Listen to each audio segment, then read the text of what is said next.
¿Qué viene a ser el flujo magnético? Miren, para tener una idea. Tenemos acá una espira. Una espira viene a ser simplemente un alambre que ha sido cerrado. Puede tener la forma de una circunferencia, puede tener la forma de un rectángulo, de un cuadrado. La forma puede ser diversa. La idea es que es un alambre cerrado, ¿sí? Y le ubicamos sobre una región donde se encuentra un campo magnético uniforme, donde la inducción magnética es constante en todos los puntos del espacio. Y estamos observando, por ejemplo, que a través de la región encerrada por la espira están pasando algunas líneas de inducción magnética. Entonces lo que nosotros vamos a averiguar es medir, cuantificar cuántas líneas pasan a través de esta región. Y para medir cuántas son las líneas que pasan a través de esta región, empleamos una magnitud física denominada flujo magnético, ¿sí? Entonces el flujo magnético viene a ser una magnitud escalar que nos expresa la cantidad de líneas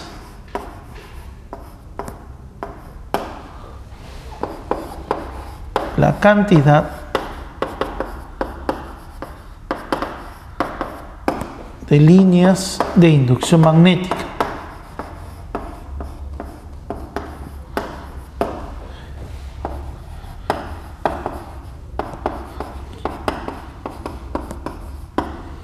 Que atraviesa una región. Que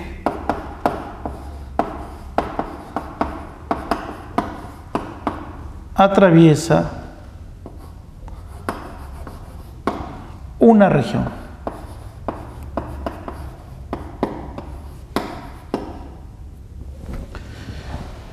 Matemáticamente, ¿cómo se determina el flujo magnético? Miren, como el flujo magnético me va a medir el número de líneas que pasa a través de esta región, entonces yo debo ver de qué va a depender ese número de líneas. Por ejemplo, ¿qué pasaría si esa espira fuera de mayor tamaño? Entonces, si fuera de mayor tamaño, al crecer el área, mayor número de líneas pasarían a través de ella. En consecuencia, el flujo magnético va a depender del área, el área encerrada por la espira, ¿correcto? Esa área le estoy llamando A. ¿Qué más? Habíamos explicado en la clase anterior que si la inducción magnética incrementa su valor, su módulo, eso significa que las líneas de inducción se aprietan, están más cerca, ¿correcto? Y si las líneas se aprietan, entonces un mayor número de líneas pasarían a través de esa región. Por lo tanto, el flujo magnético va a depender también de la inducción magnética. Y además va a depender también de un ángulo. ¿De qué ángulo? Vamos a trazar a la superficie un vector conocido como el vector normal. El vector normal es un vector unitario que es perpendicular a la superficie. Se representa con la letra n minúscula, es un vector unitario. Ese vector normal a la superficie y las líneas de inducción magnética definen un ángulo. Ese ángulo le vamos a llamar el ángulo teta. Por lo tanto, si nosotros hacemos variar ese ángulo, también va a variar el número de líneas que pasa a través de esta región. Por ejemplo, si ese ángulo fuera 90 grados, todas las líneas serían paralelas a la superficie y ninguna línea pasaría a través de la superficie cuando ese ángulo es 90 grados. En cambio, cuando el ángulo es 0 grados, el número de líneas que pasa a través de la superficie es el mayor posible. En consecuencia, el flujo magnético va a depender de ese ángulo, específicamente de una función trigonométrica del ángulo, del coseno de ese ángulo. Recuerda que cuando el ángulo es 90 grados, el coseno es igual a 0.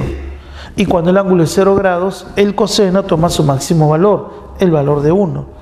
Entonces el flujo magnético lo vamos a hallar de esta manera. Inducción magnética por el área, por el coseno de ese ángulo. ¿Cuál va a ser la unidad del flujo magnético? La unidad Depende de la inducción magnética. La inducción magnética se mide en teslas. Depende del área. El área se mide en metros cuadrados. Y depende del coseno, pero el coseno no tiene unidades. Entonces la unidad es el tesla por el metro cuadrado. A ese producto de unidades le vamos a llamar de ahora en adelante Weber. Esa va a ser la unidad, el Weber. Tener presente que el ángulo θ no es cualquier ángulo. Es el ángulo formado por dos vectores. El vector normal a la superficie y la inducción magnética, ya que las líneas de inducción y el vector de inducción magnética son colineales, ¿correcto? Muy bien, vamos a hacer una nota que es importantísima acerca del flujo magnético. Esta nota que vamos a hacer tiene que ver con la naturaleza del campo magnético. Si nosotros tenemos acá una superficie, que es una superficie cerrada, imagínate, esto tiene la forma, por ejemplo, de una patata, una papa, ¿sí? Es una superficie cerrada y se encuentra dentro de una región donde existe un campo magnético. Recuerda tú que el campo magnético siempre se representa por anillos, siempre son anillos. O sea, esas líneas de inducción magnética no tienen origen ni final, siempre van a ser anillos. Por lo tanto, al encontrarse dentro de esta región, como son anillos, algunas líneas van a ingresar a través de la superficie y otras líneas van a salir. Pero el número de líneas que ingresa es el mismo número de líneas que sale, ¿correcto? Como el número de líneas que ingresa es igual al número de líneas que sale, porque siempre está formado por anillos, entonces vamos a decir que existe un flujo que entra y también existe un flujo que sale. Pero como el flujo magnético representa el número de líneas a través de la superficie, va a haber un flujo entrante que lo vamos a considerar con signo negativo y va a haber un flujo saliente que lo vamos a considerar con signo positivo. ¿Eso por qué? Por el ángulo, ¿sí? En el caso del flujo entrante, por ejemplo acá, hay líneas que entran. Yo siempre debo trazar el vector normal a la superficie hacia afuera de la superficie. Es perpendicular a la superficie, ¿sí? Pero apuntando hacia afuera. Entonces, cuando las líneas están ingresando con el vector de inducción magnética, acá voy a colocar la línea, miren,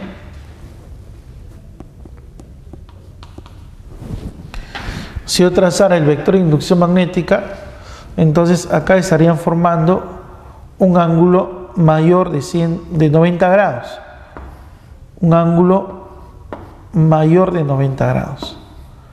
Y cuando el ángulo es mayor que 90 grados, tú sabes que el coseno es negativo. Entonces, el flujo entrante se considera negativo. Pero por otro lado, respecto al flujo saliente, cuando yo trace el vector normal a la superficie, acá está el vector normal a la superficie, y las líneas de inducción van a formar un ángulo que es un ángulo agudo, menor de 90 grados.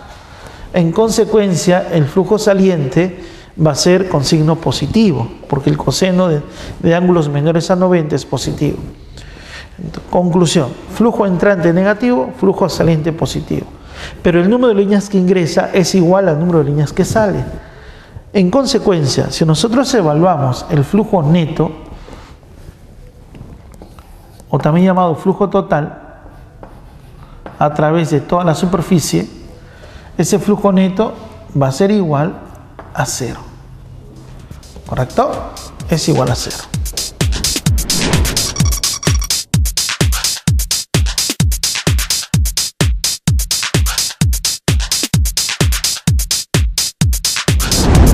Pregunta número 1. Determine el flujo magnético que sale por la región encerrada por la espira mostrada en la figura. Considere que la inducción magnética es igual a 1 tesla y el área del anillo, de la superficie encerrada por la espira, es igual a 40 centímetros cuadrados. Muy bien, entonces me están pidiendo el flujo a través de esta superficie. Esto es una aplicación de los conceptos que hemos visto. Nosotros sabemos que el flujo magnético, que es igual a la inducción magnética multiplicado por el área y multiplicado por el coseno de un ángulo. Ese ángulo, ¿quién lo forma? Lo forma el vector de inducción magnética, que es colineal a las líneas, y el vector normal a la superficie. Entre ambos están formando el ángulo de 60 grados. Entonces acá sería coseno de 60 grados. Muy bien. La inducción magnética es dato del problema. Entonces el flujo magnético es igual. La inducción magnética es igual a 1. El área se conoce, 40 centímetros cuadrados. Pero recuerda que si nosotros queremos calcular el flujo magnético, el área debe estar en metros cuadrados, no en centímetros cuadrados. Entonces hay que recordar que un centímetro cuadrado equivale a 10 a la menos 4 metros cuadrados. ¿Correcto? Esto por 10 a la menos 4. Y multiplicado por el coseno de 60 grados. Por el coseno de 60 grados es 1 medio. Muy bien. De acá, el flujo magnético, ¿a qué es igual? Bueno, mitad de 40, 20. Y por 10 a la menos 4. O sea, 2 por 10 a la menos 3. Unidades, Weber. Pero 10 a la menos 3 es 1 mili, ¿no? Entonces, el flujo magnético sobre la superficie sería 2 miliwebers. Esta sería la respuesta.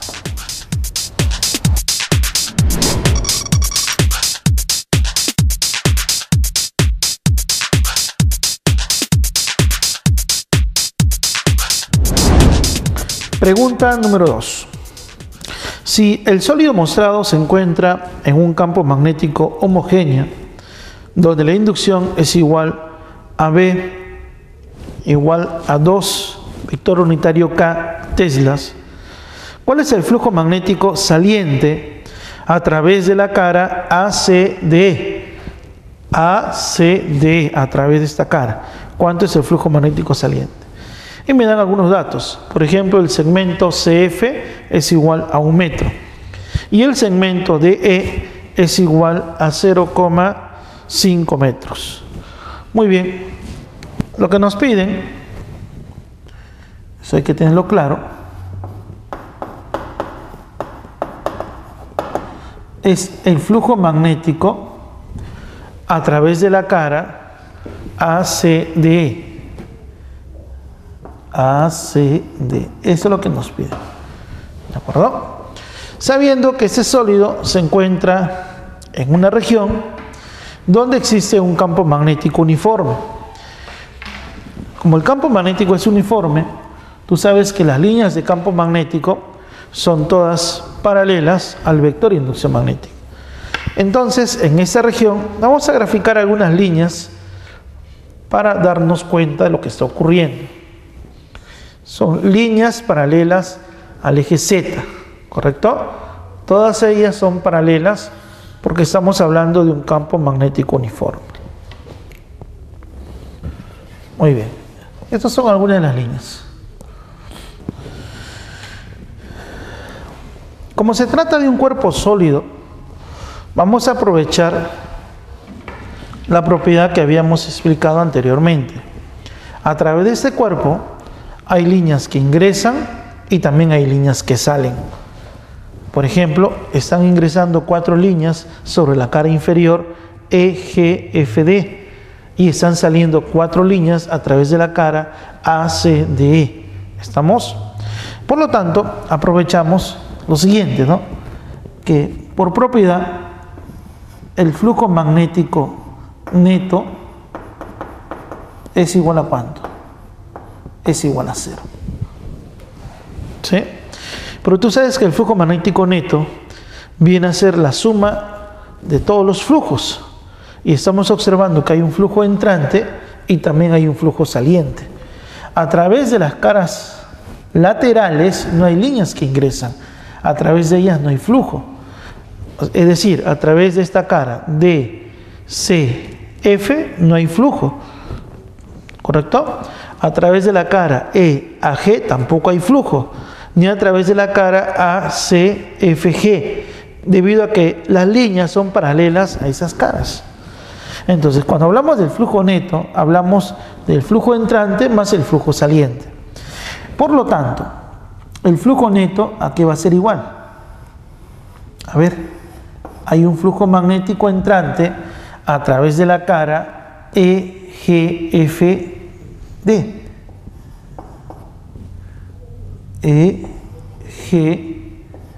EGFD. Y también hay un flujo saliente a través de la cara ACDE. La suma de esos dos flujos es igual a 0. Como me están pidiendo calcular el flujo a través de la cara ACDE, para no calcularlo en forma directa, ya que necesito encontrar el ángulo formado por el vector normal a la superficie y la línea de inducción magnética, lo cual un poco nos complica, entonces sería más sencillo si lo calculamos de manera indirecta. El flujo a través de la cara ACDE es el negativo del flujo a través de la cara EGFD, ¿correcto? Entonces, decimos lo siguiente: el flujo magnético a través de la cara ACDE es menos el flujo magnético a través de la cara EGFD. ¿Y eso cuánto es? Me concentro en la cara de inferior, sería la inducción magnética es igual a 2. ¿Sí? ¿Qué más? El área. Pero la cara inferior, ¿sí?,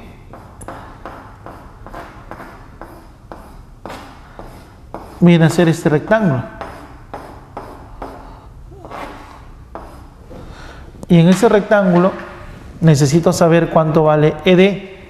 ED se conoce, 0,5 metros. Y necesito saber cuánto vale DF. Pero por dato me dan CF y ese ángulo es 45. Por lo tanto, acá se trata de un triángulo rectángulo donde los lados son iguales. 1 metro. Sería 0,5 multiplicado por 1. ¿Sí? ¿Y qué más necesito? El ángulo formado por la línea y el vector normal a la superficie. Si nosotros trazamos el vector normal a la superficie, siempre el vector normal se grafica saliendo del cuerpo. Entonces el vector normal está dirigido hacia abajo, ¿sí? Y las líneas de inducción magnética están dirigidas hacia arriba. Entonces son dos vectores opuestos. ¿Qué ángulo están formando? El ángulo de 180 grados. Acá sería multiplicado por el coseno de 180. ¿Sí? Coseno de 180.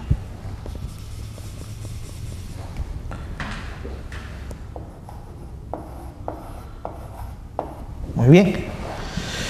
Tú sabes que el coseno de 180 grados es menos 1. Con el menos de adelante se convierte en 1. Y acá tenemos 2 por 0,5. El resultado va a ser 1. ¿Correcto? El resultado va a ser 1. 1 huevos. Esa va a ser la respuesta. ¿Sí? Vamos a ver ahora el tema de inducción electromagnética. Tú recordarás que al inicio del capítulo habíamos explicado que durante muchos años los científicos pensaban que la electricidad y el magnetismo habían ciertas analogías, pero eran dos aspectos distintos, no guardaban ninguna relación. Hasta que ocurrió la experiencia de Oester. Gracias a la experiencia de Oester se obtuvo por primera vez la relación que existía entre electricidad y magnetismo. Cuando a través de un cable pasa corriente eléctrica, entonces ese cable se comporta como si fuera un imán, ¿correcto? Entonces hemos obtenido magnetismo a partir de la electricidad. Muy bien. Enterándose de la experiencia, un joven inglés, el señor Michel Faraday, planteó la siguiente hipótesis.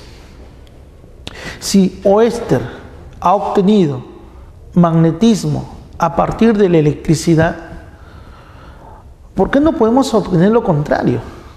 Es decir, obtener electricidad a partir del magnetismo.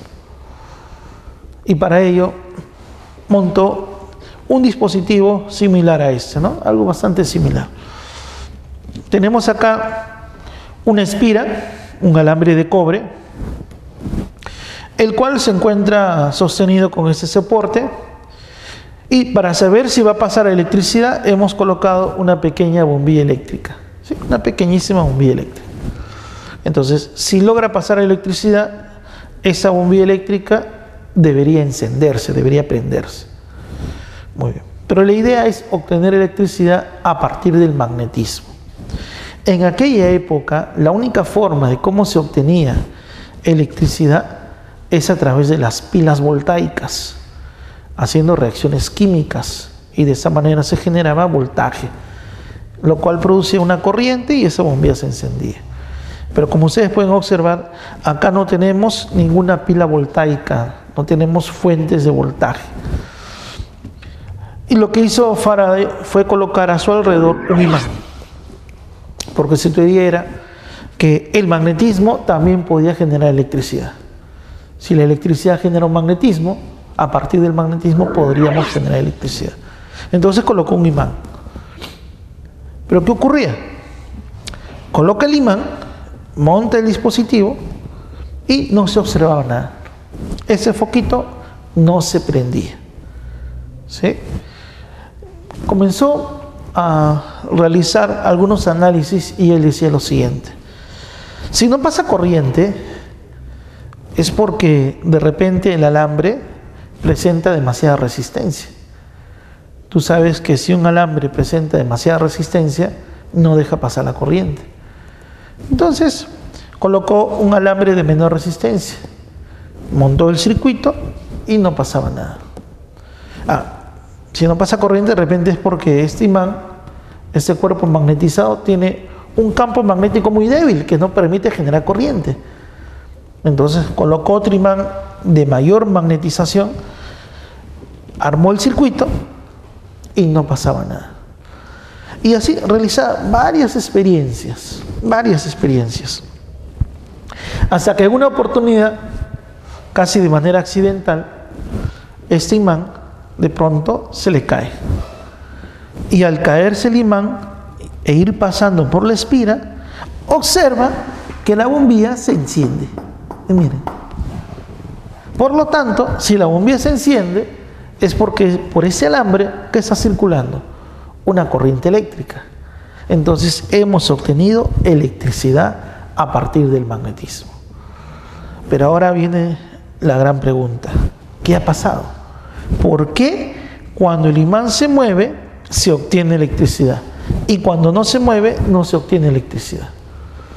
Entonces Faraday introduce el concepto de flujo magnético, que ya lo hemos estudiado anteriormente.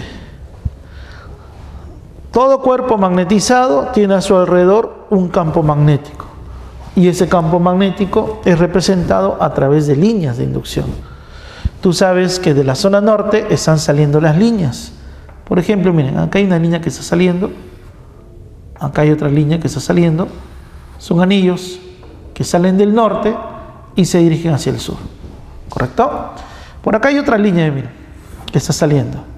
Por acá hay otra línea de inducción magnética. Y así. Hay varias líneas que salen del norte y van a regresar hacia el sur. ¿Sí? Muy bien. Por lo tanto, a través de la espira, en ese momento, hay líneas que están atravesando la espira. Y como existen líneas que atraviesan el espira, en ese momento tenemos un flujo magnético. Existe en ese momento un flujo magnético. Pero ¿qué ocurre? Mientras ese imán permanezca fijo en ese lugar, esta espira también permanezca fija en ese lugar, el flujo magnético a través de la espira va a permanecer constante. Ese flujo magnético no va a cambiar. Y mientras ese flujo magnético no cambie, por la espira no está circulando corriente. ¿De acuerdo? No hay corriente y por lo tanto la bombilla no se enciende. Pero ¿qué ocurre cuando ese imán se va acercando a la espira? Cuando el imán se va acercando a la espira, algunas líneas que se encontraban fuera de la espira, al ir acercándose el imán, van a comenzar a ingresar a la espira. Miren.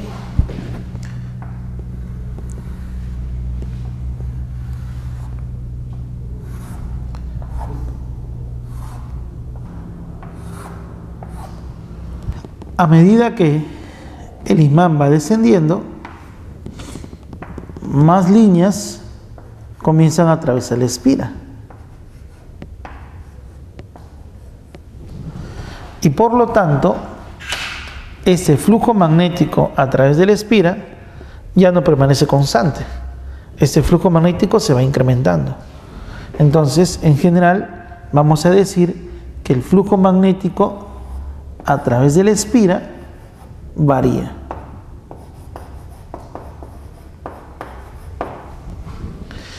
Y si ese flujo magnético está variando, entonces está generando en esa espira una corriente.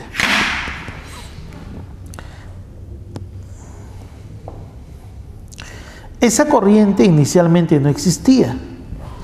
Entonces esa corriente se le va a llamar corriente inducida.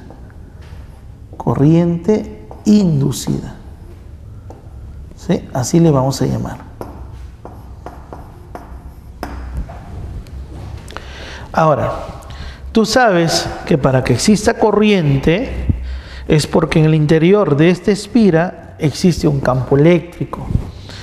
Es el campo eléctrico que está arrastrando a los electrones, ¿sí? A las partículas electrizadas. Ese campo eléctrico, al arrastrar a los electrones, está realizando trabajo. Y por lo tanto, ese trabajo realizado por el campo eléctrico a través de toda la espira, le vamos a llamar fuerza electromotriz. ¿Correcto? Existe entonces una fuerza electromotriz inducida en esa espira. ¿Debido a qué? A que este flujo magnético está cambiando. Cuando ese flujo magnético deje de cambiar, entonces nuevamente regresamos a la situación inicial. Si no cambia el flujo magnético, no va a haber fuerza electromotriz y no va a haber corriente. Por lo tanto, se observa que mientras el flujo magnético varía, se induce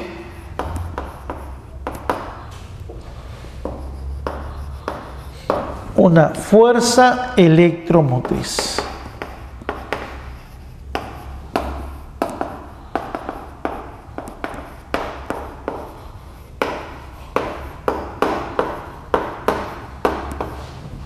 La fuerza electromotriz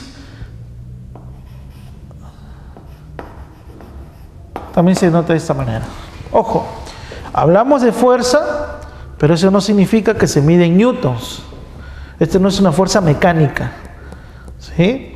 Cuando hablamos de fuerza electromotriz, hablamos del trabajo desarrollado por el campo eléctrico por cada unidad de carga para mover los electrones a lo largo de toda la espira. Entonces la fuerza electromotriz no se mide en newtons, sino se mide en voltios, es voltaje.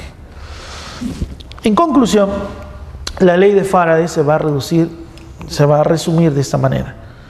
Supongamos que tenemos acá un conjunto de espiras que están dando vuelta, un conjunto de alambres que están dando vuelta, N espiras. Y estas N espiras se encuentran en una región donde tenemos un flujo magnético. Acá hay un flujo magnético. La condición necesaria y suficiente para producir fuerza electromotriz es que ese flujo magnético debe ser variable, no debe ser constante. Un flujo magnético, jóvenes, variable, que no permanezca constante. Si el flujo magnético es variable, entonces se va a producir una fuerza electromotriz inducida. ¿Sí? En cada una de las espiras, como varía el flujo magnético, en cada espira hay fuerza electromotriz. Por lo tanto, es como tener n fuentes en serie. Y si hay n fuentes en serie, ¿cómo obtenemos la fuerza electromotriz entre los extremos? Sumando todas las fuerzas electromotrices en cada una de las espiras. En consecuencia, la fuerza electromotriz inducida, ¿cómo se va a obtener? En primer lugar, va a depender del número de espiras. Y también va a depender de la rapidez con que cambia el flujo magnético.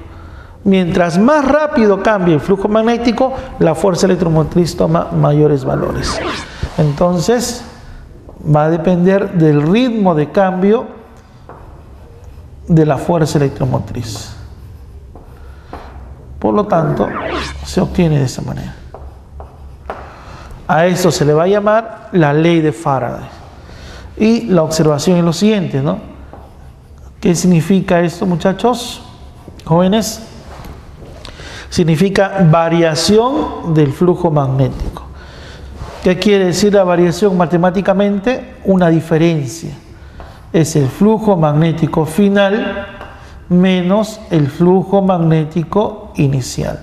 Es una diferencia. ¿Sí? ¿Y qué viene a ser delta de t? Es el intervalo de tiempo. Es el instante final menos el instante inicial. ¿Correcto? Muy bien. A ese flujo magnético, a esa fuerza electromotriz, que se halla de esta manera, se le conoce como la fuerza electromotriz media. Es su valor medio. ¿Ya? Esta es la fuerza electromotriz media. Pero a veces yo quiero evaluar la fuerza electromotriz en un cierto instante. Entonces, para evaluarlo en un instante, ese intervalo de tiempo debe hacerse lo más pequeño como sea posible, de tal manera que en el límite se aproxime al valor de 0. Entonces, la fuerza electromotriz inducida en un instante cualquiera se obtiene como el número de espiras por el límite, así es un límite, de la variación del flujo magnético con respecto al intervalo de tiempo, ¿de acuerdo? Su valor, cuando el intervalo de tiempo se aproxima a 0, es próximo a 0. Y ese límite viene a ser un operador matemático, una función matemática, a la cual se le va a conocer como la derivada. Entonces, esto también se escribe de esta manera. Esta rapidez de cambio, cuando el intervalo de tiempo se aproxima a 0, es la derivada del flujo magnético con respecto al tiempo. ¿Sí? Esto en valor absoluto, porque quiero solo el valor. ¿Sí? Solo quiero saber el valor. Así se determina entonces la fuerza electromotriz en un instante dado. ¿Sí? Entonces lo que nosotros vamos a hacer es derivar y luego lo evaluamos en el instante que me están pidiendo. Eso siempre y cuando lo quiera en un instante. Pero si lo quiero en un cierto intervalo de tiempo, hablamos de la variación. ¿Correcto? Muy bien. Ahora, si la fuerza electromotriz va a depender de la variación del flujo magnético, surge una pregunta. ¿Y cómo se obtiene una variación de flujo magnético? Bueno, nosotros conocemos que el flujo magnético viene a ser la inducción magnética multiplicado por el área y multiplicado por el coseno de un ángulo, ¿no es cierto? Es el ángulo formado por el vector normal y las líneas de inducción magnética. Es lo que hemos visto al inicio. Entonces, ¿cómo podemos obtener una variación de flujo magnético cuando uno de ellos varíe? Es decir, ¿cómo obtenemos? Variando, por ejemplo, la inducción magnética. ¿Sí? O si no, variando el área.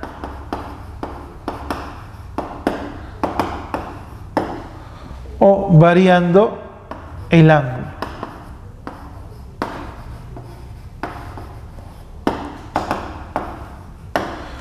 Si uno de ellos varía, va a variar el flujo magnético. Finalmente, vamos a concluir lo siguiente, ¿no? El fenómeno de la inducción electromagnética, que fue descubierto por Michel Faraday, consiste en generar una fuerza electromotriz,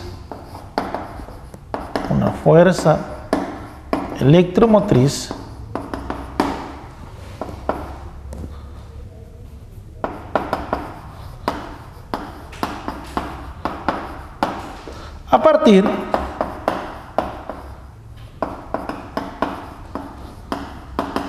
de variar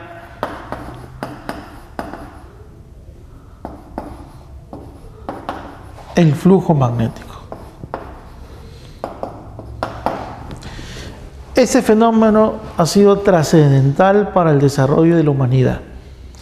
Las personas no gozaban de la electricidad. Solamente algunas personas podían obtener electricidad. ¿Por qué? Porque era demasiado costoso. Y la única forma como obtener electricidad era con reacciones químicas. Pero ahora notamos que debido al fenómeno de inducción electromagnética, se puede obtener electricidad sin reacciones químicas, sin consumir reacciones químicas. Se va a obtener electricidad solamente haciendo variar el flujo magnético. En la actualidad, muchos de los equipos que nosotros tenemos en casa o en las fábricas funcionan con electricidad. Y la forma como se produce electricidad es con la inducción electromagnética. De ahí la gran importancia del descubrimiento realizado por Faraday. La ley de Lenz fue descubierta casi simultáneamente con la ley de Faraday. Lenz fue un alemán que aportó también en lo que viene a ser el estudio de la inducción electromagnética. Esta ley se dice que es un complemento a la ley de Faraday. ¿En qué consiste esta ley?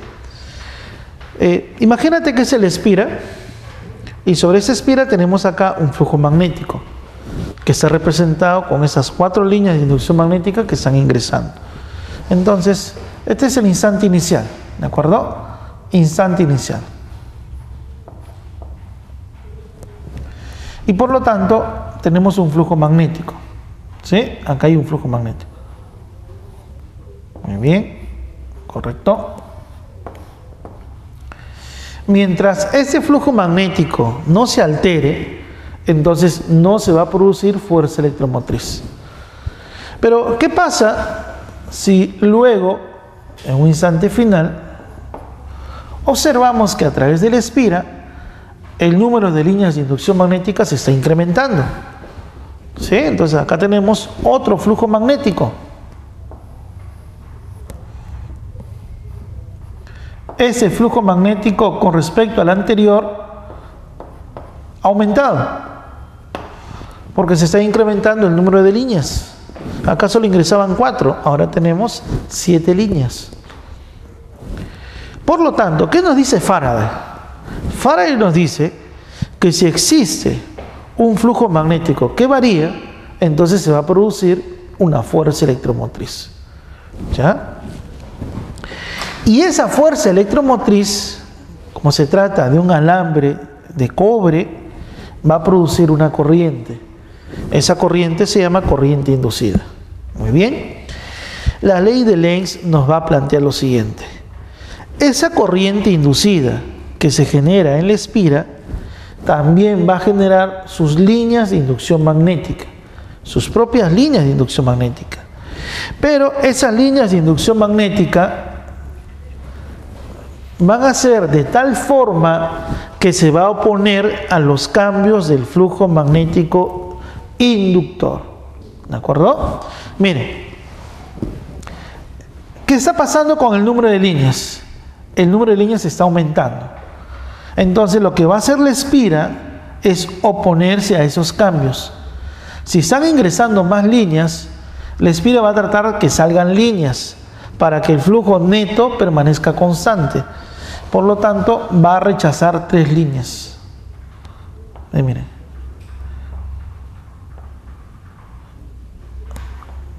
Como va a rechazar 3 líneas, estoy representando 3 puntos. Los 3 puntos representan, jóvenes, al flujo magnético inducido. ¿Sí? Acá hay un flujo magnético inducido. Y ese flujo magnético es el flujo magnético inductor. Él es el inductor. Entonces tenemos en esta región del espacio dos flujos magnéticos. El flujo magnético inductor y el flujo magnético inducido. El inductor es lo que nosotros estamos generando, ¿sí? En cambio, el inducido es producido por una corriente. ¿Qué corriente? La corriente inducida. ¿Y cómo sé el sentido de la corriente? Aplicando la regla de la mano derecha.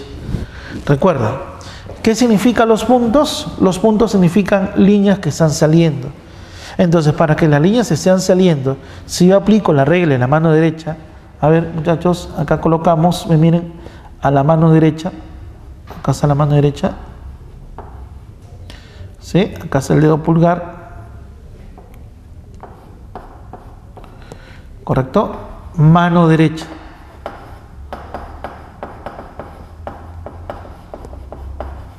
¿Sí? Miren, las líneas están saliendo de esta superficie. Entonces el dedo pulgar de la mano derecha me indicaba el sentido de la corriente. La corriente es en ese sentido. ¿Correcto? Esa es la corriente inducida. La corriente inducida está asociada al flujo magnético inducido. ¿Sí? Veamos un segundo caso. En el instante inicial tenemos acá al flujo magnético que pasa a través de la espira. Están pasando 4 líneas. Pero luego de cierto tiempo, el número de líneas que ingresan a través de la espira está disminuyendo. Solo hay 2 líneas. Entonces tenemos acá un flujo magnético inductor.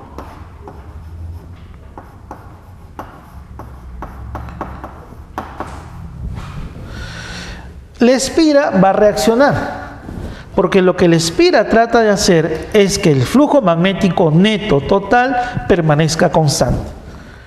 Entonces, si ahora están pasando menos líneas, la espira va a generar 2 líneas.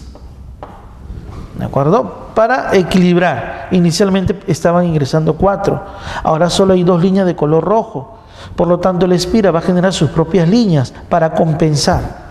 De tal manera que el flujo magnético total permanezca constante. En consecuencia, de acuerdo a la regla de la mano derecha, si hay líneas que están ingresando de color naranja, esas líneas son producidas por una corriente inducida. Y ese sería el sentido de la corriente, ¿correcto? Corriente inducida. Regla de la mano derecha.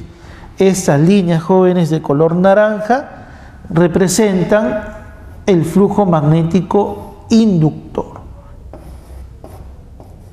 Flujo magnético inducido, ¿ya? Inducido. Que está asociado a la corriente inducida. Y el inductor son las líneas de color rojo, ¿correcto? Entonces, de lo observado, vamos a llegar a la siguiente conclusión. La variación del flujo magnético inductor va a inducir una fuerza electromotriz. Muy bien. De tal forma que esa fuerza electromotriz genera una corriente inducida. Y esta a su vez,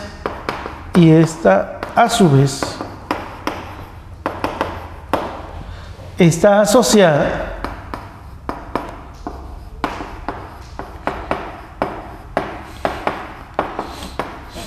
a un flujo magnético inducido. ¿Sí? Entonces hay 2 flujos magnéticos, el inductor y el inducido. El inducido está relacionado con la corriente inducida. ¿Sí? De tal forma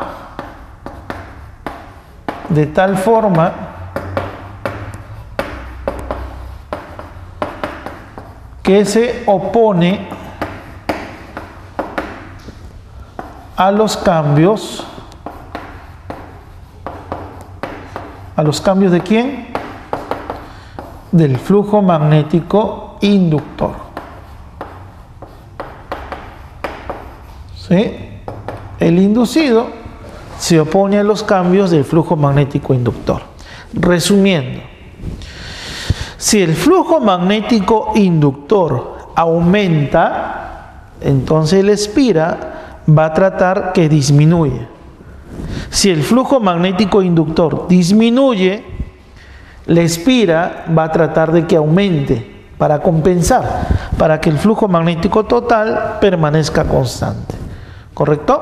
En eso consiste entonces la ley de Lenz, que es un complemento a la ley de Faraday.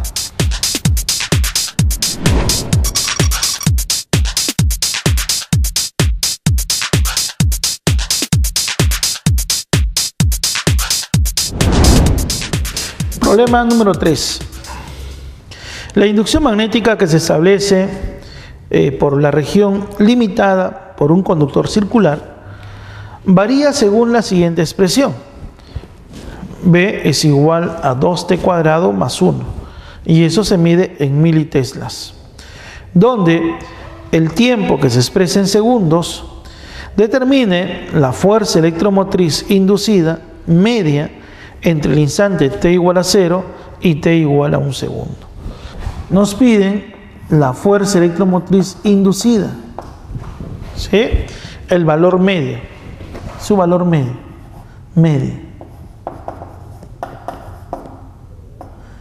desde t igual a 0 hasta t igual a 1 segundo. Muy bien, pero nosotros sabemos que la fuerza electromotriz inducida, su valor medio, ¿cómo se obtiene?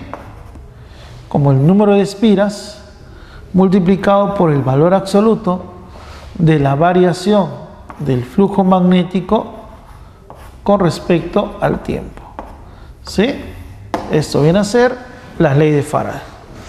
Pero como me dicen que se trata de una sola espira, entonces n toma el valor de 1, es una sola espira.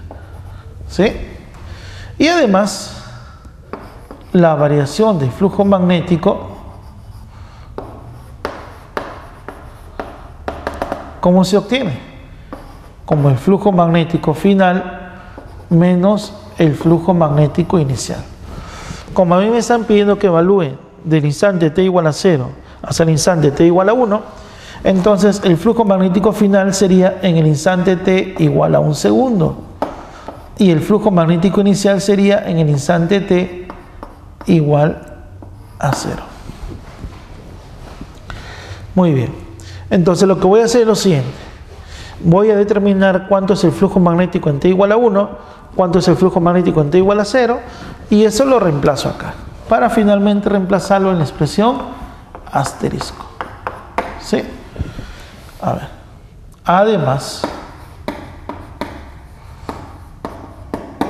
nosotros sabemos que el flujo magnético es igual a la inducción magnética multiplicado por el área y multiplicado por el coseno del ángulo.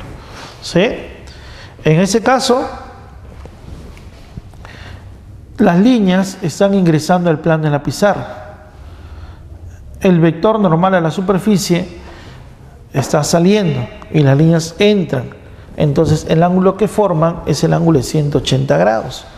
Acá sería coseno de 180 grados. Muy bien. Pero acá es igual la inducción magnética, según el problema, es 2t al cuadrado más 1. Y el área de la espira, 0,1 metro cuadrado. Muy bien, 0,1. Y el coseno de 180 es menos 1. Por lo tanto, el flujo magnético, ¿de quién va a depender? El flujo magnético va a depender del tiempo. ¿A qué es igual eso? operando menos 0,2 t al cuadrado menos 0,1. ¿De acuerdo?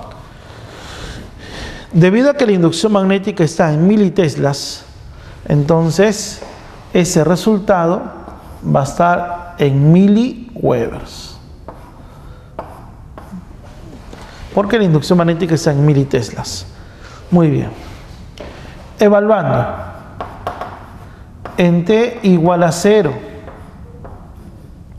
Si evaluamos en t igual a 0 el flujo magnético cuando t vale 0, ¿a qué es igual? Reemplazo t igual a 0 y sería menos 0,1 miliwebbers. Ahora necesito el flujo magnético en t igual a 1 segundo. Reemplazo en t igual a 1 segundo el flujo magnético en esta expresión general, t igual a 1, acá sería menos 0,2 y menos 0,1 menos 0,3 miliwebbers. Finalmente vamos a reemplazar en asterisco. A ver, en asterisco. La fuerza electromotriz inducida, su valor medio. Aquí es igual. El número de espiras es 1. Entonces es valor absoluto de la variación del flujo magnético final menos inicial. Muy bien, acá. Final menos 0,3. Menos el valor inicial, menos 0,1. Eso entre el intervalo de tiempo. Muy bien, el intervalo de tiempo de 0 a 1 es 1 segundo. ¿Y eso en qué se mide? Como es miliweber por segundo, eso sería milivoltios.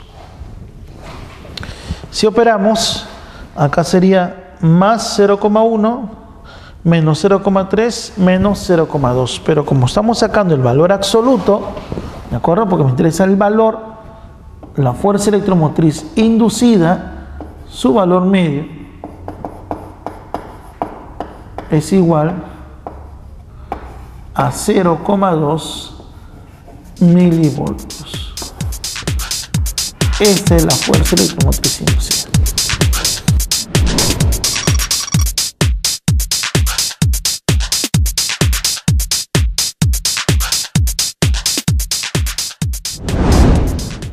Pregunta número 4. Se muestra una espira conductora de 10 centímetros de radio y de 2 pi ohmios de resistencia eléctrica. Si en dicha región la inducción magnética varía con el tiempo, de acuerdo a la siguiente expresión, la inducción magnética es igual a 7 menos 2t, siendo B expresado en teslas y t en segundos, ¿cuál es la intensidad de corriente en dicha espira? Entonces, acá nos muestran una espira conductora cuyo radio es igual a 10 centímetros. Y además, esa espira conductora presenta resistencia eléctrica. Según el problema, la resistencia eléctrica es igual a 2 pi ohmios. Esa espira es en una región donde hay un campo magnético y su inducción es igual a 7 menos 2t teslas. ¿Eso qué significa? Significa que a medida que está transcurriendo el tiempo, por ejemplo, para t igual a 0, la inducción magnética es igual a 7 teslas. Pero para t igual a 1 segundo, acá sería 2 por 1, 2, 7 menos 2, 5. La inducción magnética es 5 teslas.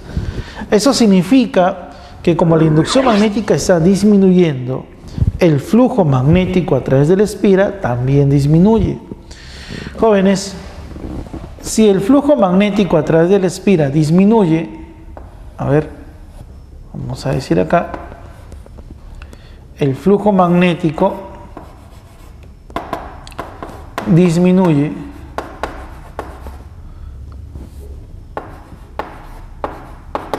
entonces, ¿qué hace la espira? De acuerdo a la ley de Lenz, la espira se opone a los cambios.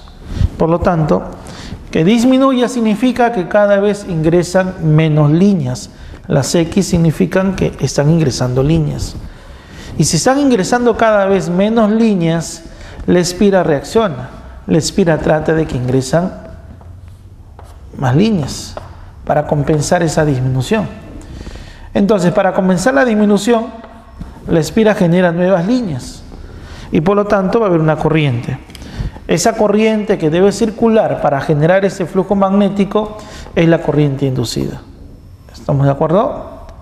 Que de acuerdo a la regla de la mano derecha, esa corriente debe estar en ese sentido, en sentido horario.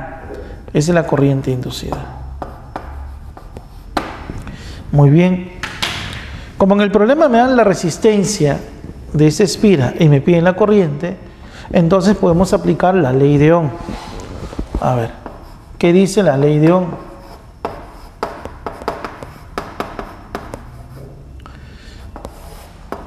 El voltaje, en ese caso, viene a ser la fuerza electromotriz que se presenta en la espira. La fuerza electromotriz inducida, ¿a qué va a ser igual? La fuerza electromotriz es igual a la corriente inducida multiplicado por la resistencia. ¿Sí? ¿Se acuerdan? Diferencia potencial es I por R, pero en ese caso la diferencia potencial viene a ser la fuerza electromotriz. Entonces de acá se despeja y la corriente inducida sería la fuerza electromotriz inducida dividida entre la resistencia. A este resultado le vamos a llamar 1. Entonces, como la resistencia la conozco, para hallar la corriente inducida necesito saber cuánto vale la fuerza electromotriz. Entonces, para hallar la fuerza electromotriz, ¿qué vamos a usar? La ley de Faraday. A ver, la ley de Faraday. ¿Qué nos dice Faraday? Que la fuerza electromotriz inducida, ¿a qué es igual? Es igual a número de espiras, pero se trata de una sola espira. Entonces, valor absoluto de la variación del flujo magnético con respecto al tiempo. ¿Estamos de acuerdo? A esa expresión le voy a llamar 2. Entonces, necesito saber cómo varía el flujo magnético respecto al tiempo. A ver, pero nosotros sabemos que el flujo magnético, ¿cómo se obtiene? A ver, además,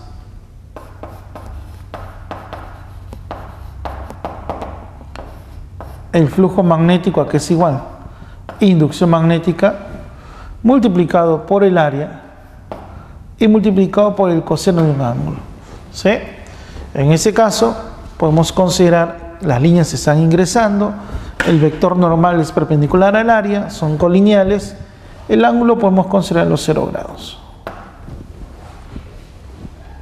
Entonces de acá el flujo magnético, ¿a qué va a ser igual? La inducción magnética se conoce, según el problema, es 7 menos 2t. ¿Y el área? Bueno, es el área encerrada por la espira, que sería el área de un círculo, que sería pi multiplicado por el radio al cuadrado. Es decir, 10 a la menos 1, ¿sí? Elevado al cuadrado. Y el coseno de 0 es igual a 1. Entonces de acá sabemos a qué es igual el flujo magnético. A ver. El flujo magnético, a ver, como acá es 10 a la menos 2, lo podemos expresar de esta manera. Sería pi por 10 a la menos 2, que multiplica 7 menos 2 veces t. Y esto se mide en Webers. ¿Sí?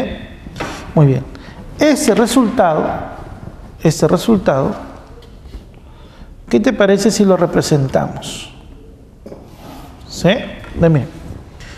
Acá voy a mostrar una gráfica donde en el eje vertical aparece la magnitud flujo magnético, que se mide en Webers. Y en el eje horizontal aparece el tiempo, que se mide en segundos.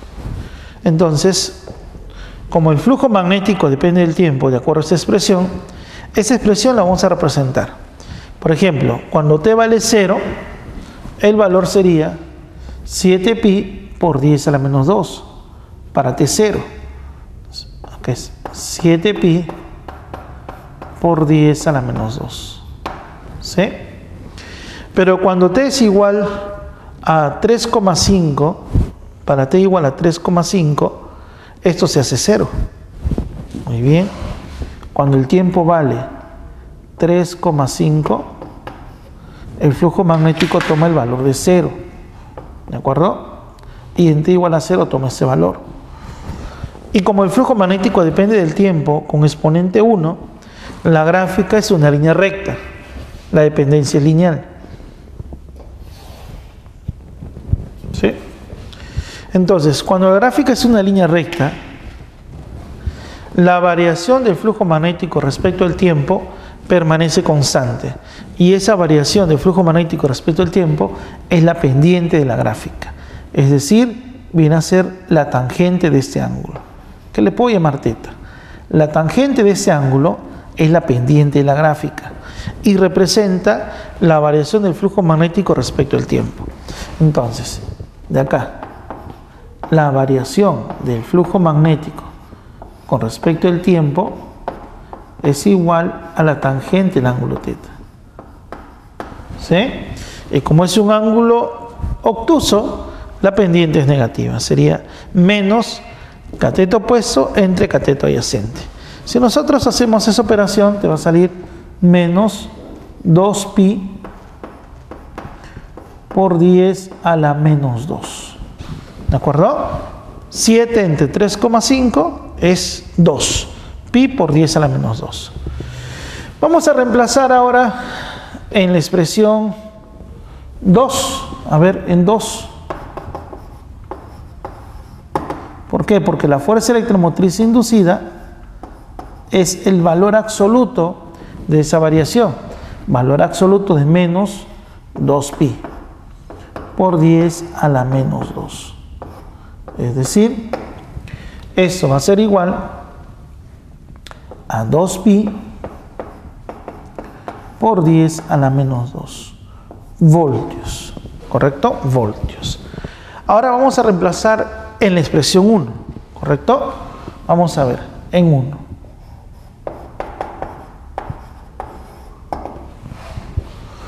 A ver, la corriente inducida, aquí es igual. La fuerza electromotriz inducida, que viene a ser 2pi por 10 a la menos 2, dividido entre la resistencia. Y la resistencia es 2pi. ¿Sí? Ahí simplificamos y la respuesta va a ser igual a 1 por 10 a la menos 2. Es decir, 10 por 10 a la menos 3 miliamperios. ¿Sí? 10 a la menos 3 es un miliamperios. Esa va a ser la respuesta.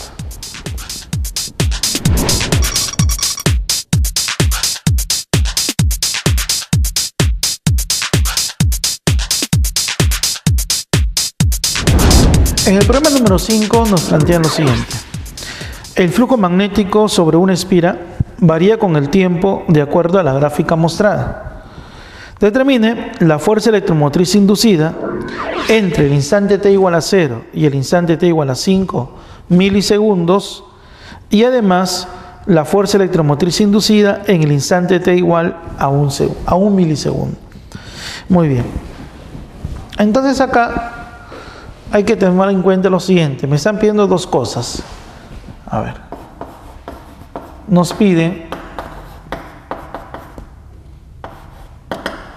en primer lugar, la primera parte es la fuerza electromotriz inducida, pero media, el valor medio. ¿De acuerdo? ¿Entre qué instantes? Entre el instante t igual a 0 y el instante t igual a 5 milisegundos. ¿De acuerdo?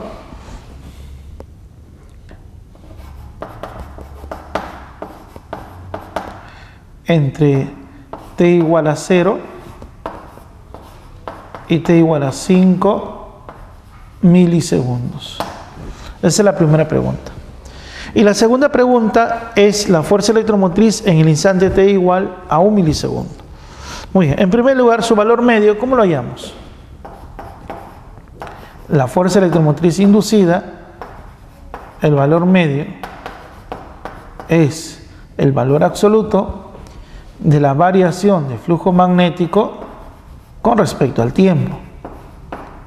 Como no me dicen nada acerca del número de espiras, estamos suponiendo que se trata de una sola espira, ¿correcto?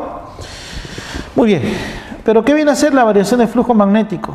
Muy bien, la variación sería el flujo magnético final, es decir, el flujo magnético en el instante t igual a 5 milisegundos, ¿sí? Es el flujo magnético final, menos el flujo magnético que hay al inicio, o sea, en el instante t igual a 0.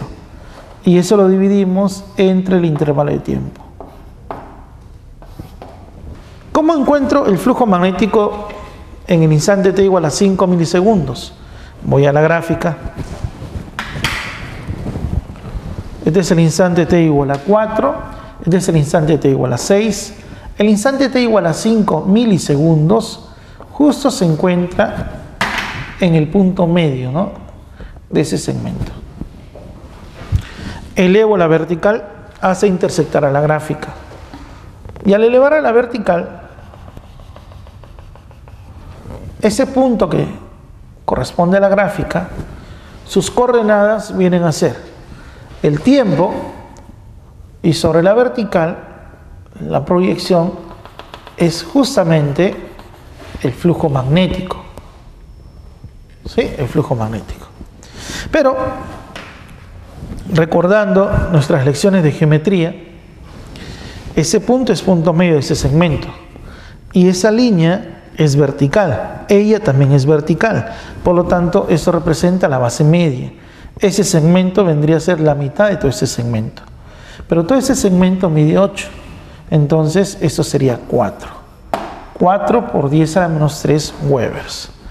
Por lo tanto, la fuerza electromotriz inducida media, ¿a qué va a ser igual? Valor absoluto. El flujo magnético final es 4. 4 por 10 a la menos 3. Menos el flujo magnético inicial en el instante t igual a 0. Y en t igual a 0, el flujo magnético es igual a 2. 2 por 10 a la menos 3. Entre el intervalo de tiempo de 0 a 5, el intervalo de tiempo es 5. 5 milisegundos, o sea, por 10 a la menos 3. Muy bien. Jóvenes, 10 a la menos 3 se van. ¿Y qué nos va a quedar? 4 menos 2, 2 entre 5. Entonces, la fuerza electromotriz inducida, el valor medio, sería 2 entre 5, 0,4 unidades voltios. Muy bien. Esa es la primera parte. La segunda parte es la fuerza electromotriz inducida, pero en un instante, en el instante t igual a 1 milisegundo. Cuando t es igual a 1 milisegundo. Entonces, recordemos que en un instante la fuerza electromotriz representa la derivada. ¿Y qué viene a ser la derivada? La pendiente de la gráfica en un cierto instante. Pero de 0 a 4, como es una línea recta, la pendiente es siempre la misma. La pendiente, jóvenes, no es otra cosa que la tangente de este ángulo. ¿Sí? Esa es la pendiente. Entonces, de 0 a 4, la pendiente es siempre la misma. Entonces, la fuerza electromotriz queda representada por la pendiente, por la tangente de ese ángulo. Muy bien. Entonces, acá para sacar la pendiente, o sea, la tangente, sería ese segmento, sería 8 menos 2, es decir, 6. ¿De acuerdo? Miren, este segmento 6 ¿qué? 6 por 10 a la menos 3 Webers. Cateto opuesto entre el cateto adyacente. El cateto adyacente sería este segmento, que sería 4. Por lo tanto sería 6 por 10 a la menos 3 entre el cateto adyacente, que es 4, pero 4 milisegundos, o sea, 4 por 10 a la menos 3. Simplificando, la fuerza electromotriz nos va a salir 3 medios, 1,5 voltios. Esa va a ser la fuerza electromotriz en cualquier instante, desde 0 hasta 4, en cualquier instante mantiene el mismo valor. ¿Por qué? Porque como la gráfica es una línea recta, la pendiente no cambia, la pendiente permanece constante. Veamos ahora otro concepto. Este concepto es una aplicación de lo que viene a ser la inducción electromagnética, de la ley de Faraday y la ley de Lenz. Miren, ¿qué pasa cuando tenemos una barra conductora que se está trasladando dentro de un campo magnético? Vamos a considerar un campo magnético uniforme. Por ejemplo, en el instante inicial, en el instante t igual a 0, la barra se encuentra en ese lugar, es una barra conductora, ¿sí? Y se encuentra sobre hilos conductores, alambres de cobre. Acá hay una bombilla, un pequeño foquito. Esa barra nosotros la estamos trasladando, pero la barra, como es de cobre y los alambres también son de cobre, hacen que esa superficie sea una superficie cerrada, ¿sí? Es decir, esto es como si fuera una espira. Por lo tanto, cuando la barra se desplaza para la derecha, la espira va creciendo, ¿sí? Miren, acá hay un incremento. Esto representaría el incremento del área de la espira, ¿de acuerdo? Hay un incremento en el área de la espira. En consecuencia, al incrementarse el área, más líneas están ingresando a través de la espira. Y al ingresar más líneas, entonces se aumenta el flujo magnético. Al trasladarse se incrementa el flujo magnético. En consecuencia,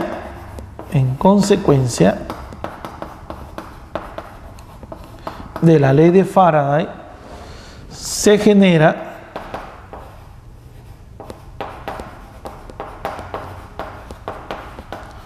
o se induce una fuerza electromotriz, ¿sí? Se va a generar una fuerza electromotriz inducida. De la ley de Faraday, si nosotros aplicamos la ley de Faraday,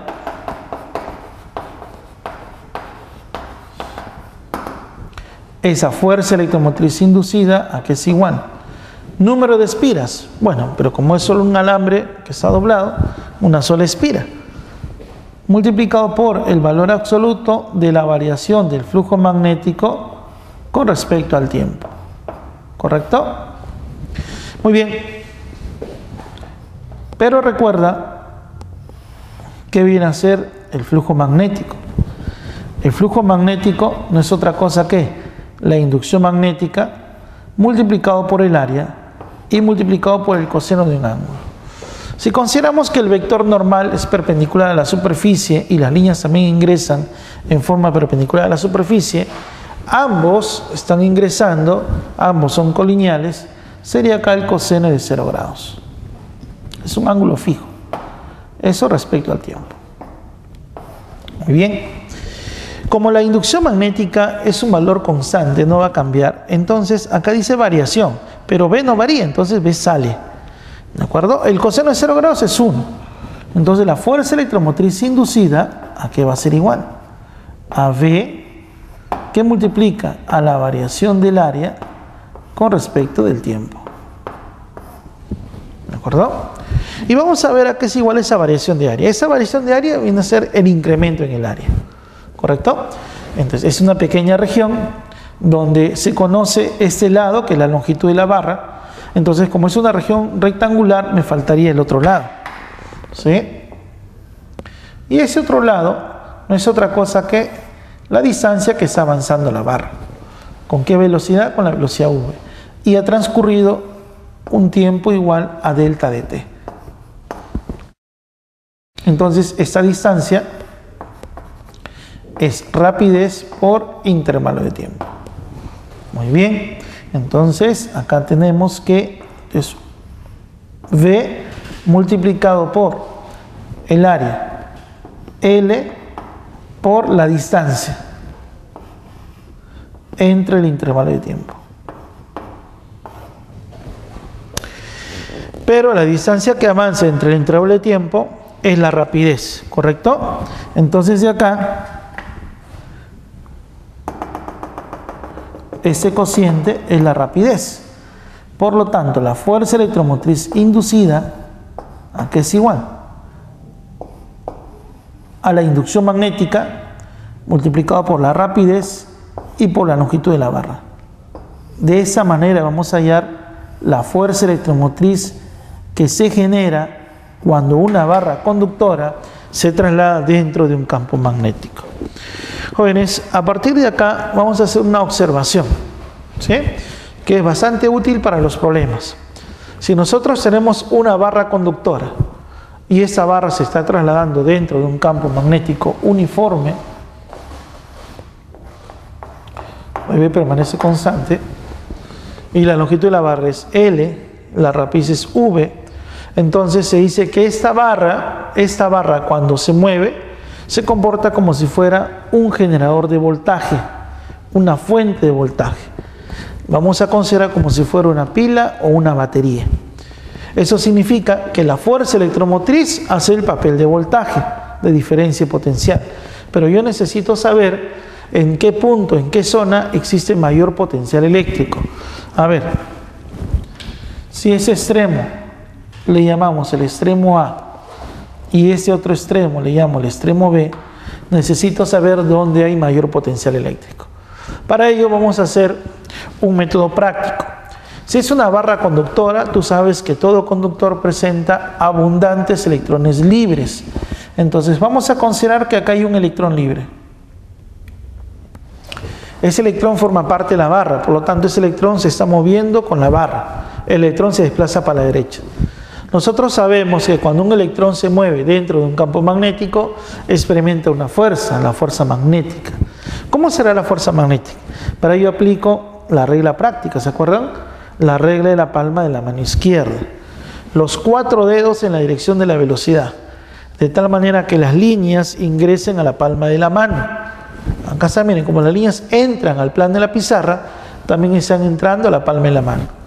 El dedo pulgar te indicaba la dirección de la fuerza, siempre y cuando la partícula sea de carga positiva. Y cuando la partícula era de carga negativa, ¿qué hacíamos? La dirección de la fuerza la invertíamos. Entonces la fuerza ya no va a estar dirigida hacia arriba, sino que la fuerza va a estar dirigida hacia abajo. Esa es la fuerza, jóvenes, magnética. En consecuencia, ese electrón va a desplazarse hacia la parte inferior, ¿correcto? Pero en una barra conductora no existe un solo electrón, existen miles y miles de electrones libres. Entonces, muchos de esos electrones van a experimentar la fuerza magnética y todos ellos se van a ir desplazando hacia abajo. Por lo tanto, la zona inferior va a quedar con signo negativo. Y esos electrones están dejando la zona de arriba. Por lo tanto, en la parte superior, como hay pérdida de electrones, va a quedar con signo positivo. Entonces, cuando una barra conductora se mueve y las líneas están ingresando, en el extremo superior va a ser la zona de mayor potencial eléctrico. Acá está la zona de mayor potencial eléctrico. y el extremo inferior la zona de menor potencial eléctrico. Este es el punto A, este es el punto B. En consecuencia, acá voy a colocar la representación de una fuente, ¿sí o no? Y la diferencia potencial entre A y B no es otra cosa que la fuerza electromotriz.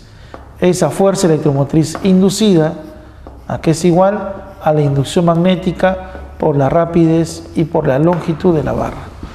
De ahora en adelante, cuando nosotros observemos que una barra conductora se traslada dentro de un campo magnético, esa barra conductora se comporta como si fuera una fuente de voltaje, como una batería, como una pila.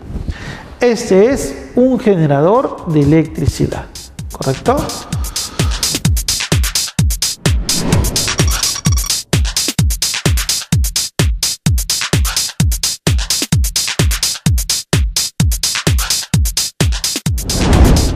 Problema número 6. El conductor de 0,5 metros de longitud y de 50 gramos desciende con una velocidad constante por los rieles lisos y fijos, tal como se muestra. Determina la rapidez del conductor, cuya resistencia eléctrica es despreciable. Considere que la inducción magnética es igual a 1 teslas y la gravedad 10 metros por segundo al cuadrado. Muy bien. Entonces tenemos acá una barra conductora, según el problema, cuya longitud es 0,5 metros. Y además esta barra tiene masa. La masa de la barra, 50 gramos. Como esa barra se encuentra en el plano vertical, es jalada por la Tierra. La Tierra la está jalando. Sobre ella actúa la fuerza de gravedad, ¿sí? Sobre ella está actuando la fuerza de gravedad. Con lo cual, la barra va descendiendo. Acá estoy graficando la fuerza de gravedad, que es igual a mg. Pero a la vez, esta barra se está trasladando dentro de un campo magnético, ¿correcto? Entonces, como se traslada dentro de un campo magnético, entre los extremos de la barra se genera una fuerza electromotriz. Esa fuerza electromotriz lo podemos hallar, esa fuerza electromotriz genera una corriente inducida. Esa corriente inducida la podemos hallar de dos maneras, de dos formas. Una forma sería utilizando la regla de Lenz, ¿sí? A ver, miren. Si la barra está pasando de esa primera posición a esa segunda posición, eso significa que están ingresando más líneas a través de la espira.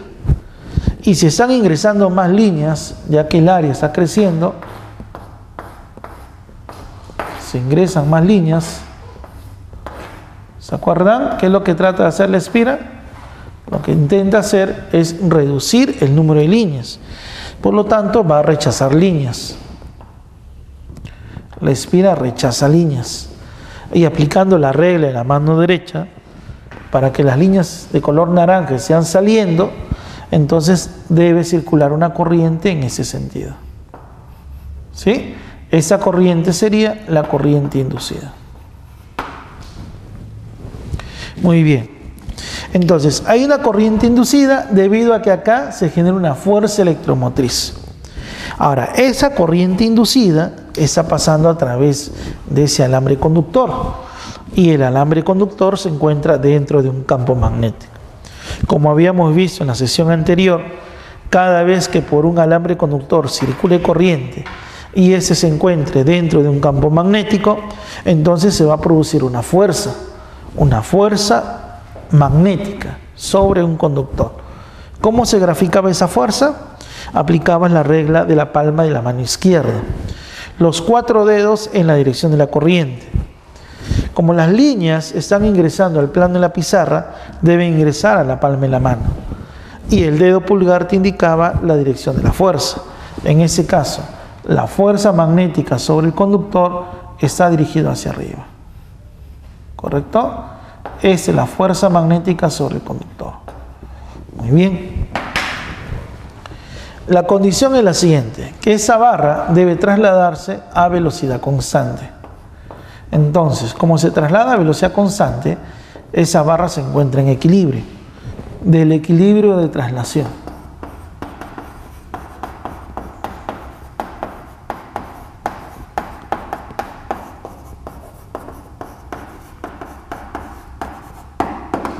¿Qué se cumple?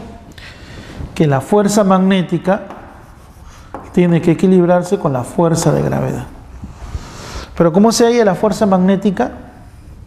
A ver, inducción magnética, intensidad de corriente que circula por la barra, que en este caso es la corriente inducida, multiplicado por la longitud de la barra, L, y por el seno de un ángulo. ¿Qué ángulo?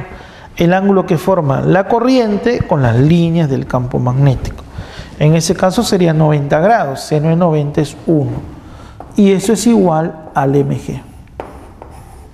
¿Correcto? Muy bien. Pero esa corriente, ¿cómo lo podemos hallar? A ver, a esa expresión le vamos a llamar 1. Como se trata de un alambre, ¿sí? Y en ese alambre hay fuerza electromotriz, entonces, ¿qué es lo que podemos plantear? La ley de Ohm. A ver, pues miren. Vamos a ver un circuito equivalente, ¿sí?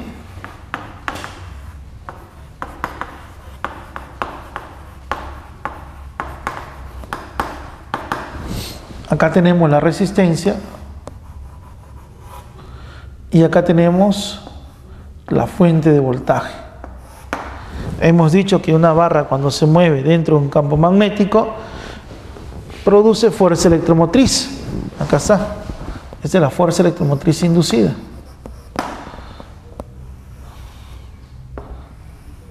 Acá se encuentra la resistencia. ¿Sí? Le vamos a llamar R a esta resistencia. Y por lo tanto, esa fuerza electromotriz está haciendo circular corriente. Esa corriente es la corriente inducida, que está pasando por la resistencia. Y al pasar por la resistencia va de puntos de mayor potencial a puntos de menor potencial. La diferencia potencial es la corriente inducida multiplicado por la resistencia. Entonces, no es verdad que esa diferencia potencial es igual a la diferencia potencial que hay acá.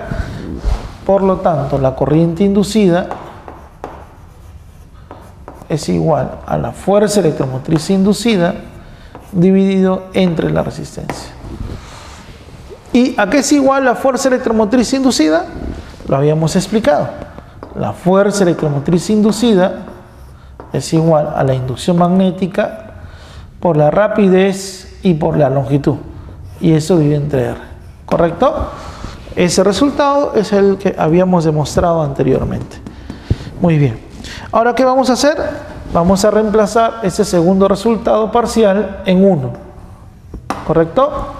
2 en 1. Si reemplazamos la inducción magnética multiplicado por la corriente, pero la corriente es inducción magnética por rapidez por longitud entre la resistencia. Esa es la corriente. ¿Sí? Mira, ahí está la corriente. Y eso multiplicado por la longitud, otra vez L. Y esto es igual a mg. Como me están pidiendo la rapidez, despejo la rapidez. La rapidez, ¿a qué es igual? A m por g por r dividido. B cuadrado, L cuadrado. B por L, todo al cuadrado. Eso sería la rapidez. Reemplazamos, la masa es 50 gramos, pero debe estar en kilogramos. Sería 50 por 10 a la menos 3. La gravedad, 10. La resistencia vale 1. La inducción magnética es 1 Tesla. La longitud es 0,5 metros. O sea, 1 metro. Todo esto al cuadrado. Y de ahí despejamos la rapidez. Si nosotros despejamos la rapidez, el resultado va a ser 2 metros por segundo. Esa va a ser la respuesta.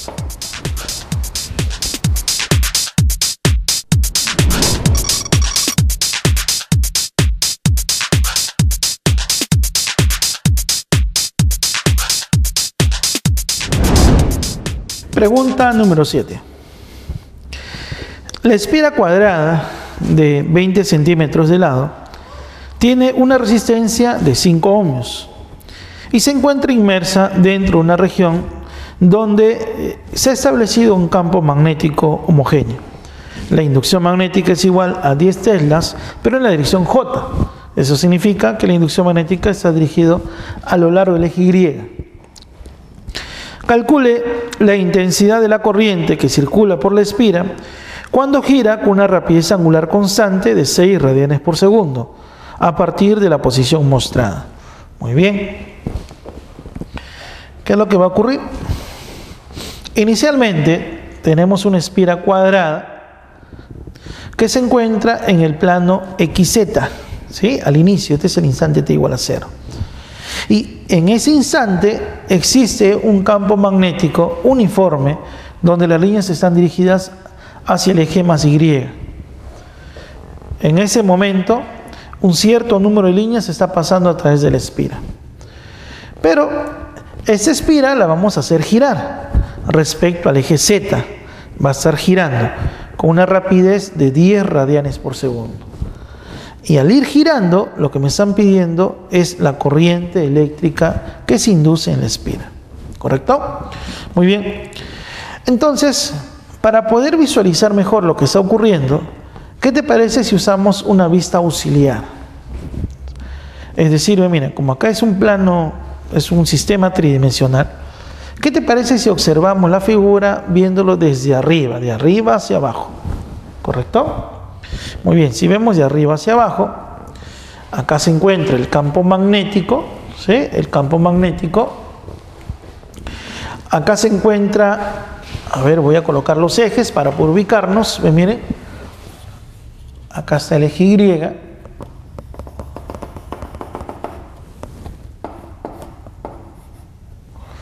Acá está el eje X.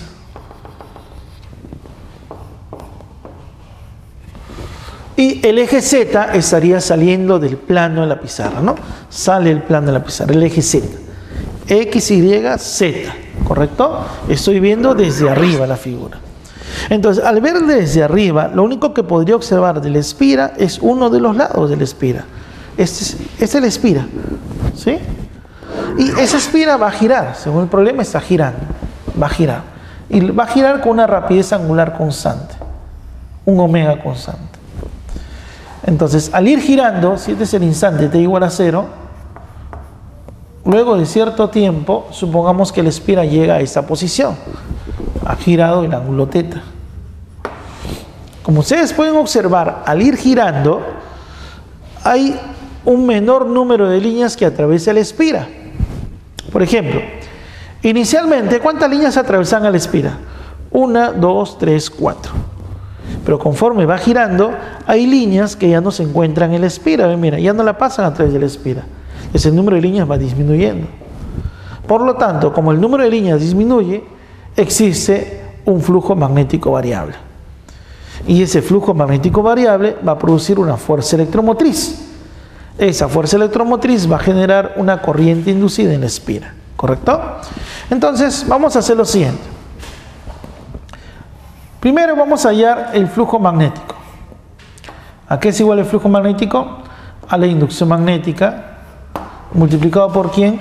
Por el área de la espira, ¿de acuerdo? Y multiplicado por el coseno de un ángulo. ¿Qué ángulo? El ángulo que forman las líneas con el vector normal a la superficie. Luego de cierto tiempo, ojo, luego de cierto tiempo, han pasado t segundos, voy a trazar el vector normal a la superficie. Miren, este es el vector normal. Se llama vector normal porque justamente forma 90 grados con la superficie. Y ustedes podrán observar que el vector normal con las líneas de inducción forman un ángulo, ese ángulo que se encuentra acá. ¿Correcto? Ahora, ese ángulo, ¿a qué es igual? Si usamos nuestra geometría, este es el ángulo θ, opuestos por el vértice, ese ángulo también es θ. Ese ángulo es 90 grados al inicio. Entonces acá sería el complemento, como acá es 90, ese ángulo sería teta. Por lo tanto, acá sería coseno del ángulo teta. Pero ¿a qué es igual el ángulo teta? Donde teta viene a ser el ángulo barrido, ¿correcto? En t segundos, la barra, o en este caso la espira, está girando con esa rapidez angular, y en t segundos el ángulo barrido sería rapidez angular multiplicado por el tiempo transcurrido. Entonces de acá, reemplazando el flujo magnético, a que es igual a la inducción magnética por el área y por el coseno de omega t. Miren. ¿Sí? Entonces, se trata de un flujo magnético que está cambiando con el tiempo. Conforme transcurre el tiempo, el coseno cambia. Cambia el tiempo, cambia la función coseno. Y en consecuencia, el flujo magnético es variable. Pero como no varía linealmente, varía en forma de una función coseno, entonces va a generar una fuerza electromotriz. Vamos a aplicar la ley de Faraday y Lenz. Miren, la ley de Faraday me decía que la fuerza electromotriz inducida, ¿de quién depende? Del número de espiras. Pero en ese caso se trata de una sola espira, ¿sí? Ya, número de espiras. Y además se decía que era la variación del flujo magnético respecto al tiempo en valor absoluto. Pero eso siempre y cuando quisieras hallar el valor medio. Pero yo no quiero hallar el valor medio, quiero hallar el valor instantáneo. Entonces, para hallar el valor instantáneo, aplicaba la derivada del flujo magnético con respecto al tiempo. Muy bien. Ahora, si aplico la ley de Lenz, ¿Lenz qué me dice? Lenz me dice que ese flujo magnético inducido va a generar un efecto que se va a oponer al flujo magnético inductor. Por eso, esa oposición, ese efecto contrario, se representa con un signo, el signo negativo. Y a esta ley se le conoce como la ley de Faraday y Lenz, con el signo negativo adelante. El signo negativo significa oposición al cambio, ¿sí? En consecuencia, el número de espiras, en este caso es 1. La fuerza electromotriz inducida, ¿a qué es igual? Es igual a menos la derivada con respecto del tiempo del flujo magnético. Pero el flujo magnético es B por A por el coseno de omega t. Si nosotros derivamos esa expresión, como la inducción magnética no cambia y el área tampoco, ellos dos salen porque no cambian. Entonces, la fuerza electromotriz inducida, ¿a qué es igual? A menos V por A por la derivada respecto del tiempo de la función coseno. Bien, ¿cómo se deriva eso? La derivada de la función coseno es menos el seno, ¿sí? Y con el menos de adelante se hace positivo. Y además, dentro del coseno hay otra función, una función lineal. Entonces aplicamos una regla conocida como la regla de la cadena, ¿sí? Derivas la función externa y luego tienes que derivar la función que hay en la parte interior. Entonces, la fuerza electromotriz inducida, ¿a qué va a ser igual al final? Fuerza electromotriz inducida, ¿a qué es igual? V por A por omega multiplicado por el seno de omega t. ¿Sí? La derivada de omega t es omega. Muy bien. Como ustedes pueden observar, la fuerza electromotriz depende de la función seno. Es una función senoidal. Si nosotros hacemos una gráfica de la fuerza electromotriz versus el tiempo, ¿sí? Miren, acá aparece la fuerza electromotriz inducida versus el tiempo. ¿Cómo va a ser la gráfica? La gráfica obedece a una función seno. ¿Y cómo es la función seno? La función seno tiene esta forma.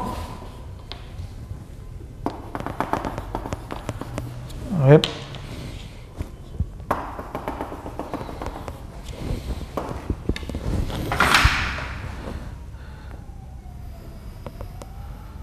Más o menos en esta forma la función seno.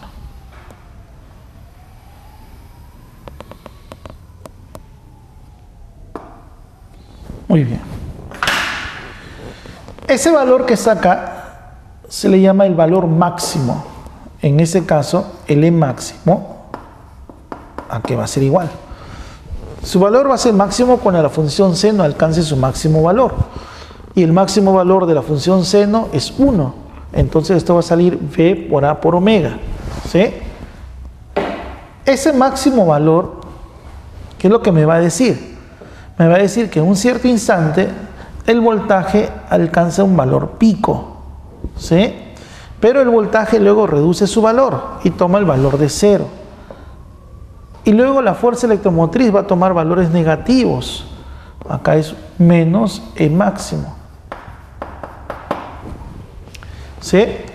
Muy bien. Debido a que el voltaje va a tomar valores positivos y toma valores negativos, entonces vamos a decir que el voltaje es un voltaje alterno. Está alternando. Ese voltaje alterno es el voltaje que viene a nuestros domicilios. ¿Sí? Cuando nosotros hacemos una toma de energía eléctrica, el voltaje que nosotros recibimos es un voltaje alterno, un voltaje sinusoidal.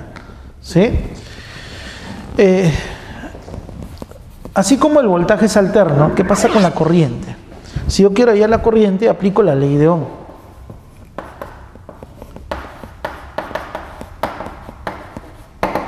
¿Qué me dice la ley de Ohm? Que la intensidad de corriente inducida, ¿a qué es igual? A la fuerza electromotriz inducida dividido entre la resistencia. Entonces, como el voltaje se conoce, entonces conozco también la corriente. La corriente inducida también va a ser alterna. La corriente inducida es V por A por omega dividido entre R. Eso por seno de omega t. Miren, donde ese valor también viene a ser el valor máximo de la corriente, ¿no? El I máximo. ¿Sí? Muy bien, tanto voltaje como corriente son valores que están alternando, o sea, no va a ser el mismo valor siempre. ¿Sí? Y van a alternar con una cierta frecuencia. Omega viene a ser la frecuencia cíclica, ¿correcto? Ahora, cuando nosotros usamos instrumentos, ya sea amperímetros o voltímetros, los instrumentos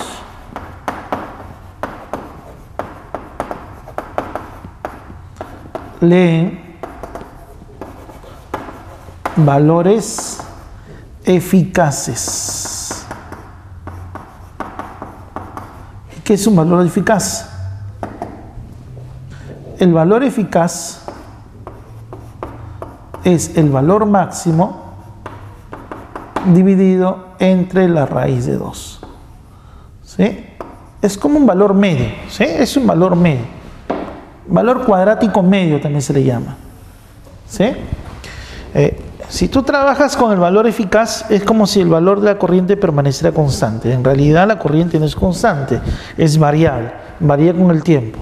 Y el voltaje también varía con el tiempo. Pero los instrumentos, tanto voltímetro como amperímetro, leen valores eficaces. Muy bien.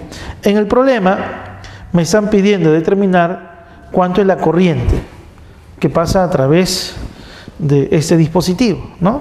A través de las espiras. Y la corriente, ¿sí?, la podemos determinar porque ya conocemos la expresión general. A ver, si reemplazamos, a ver, la corriente inducida, ¿a qué va a ser igual? Vamos a tener que reemplazar acá, ¿sí? La inducción magnética vale 10.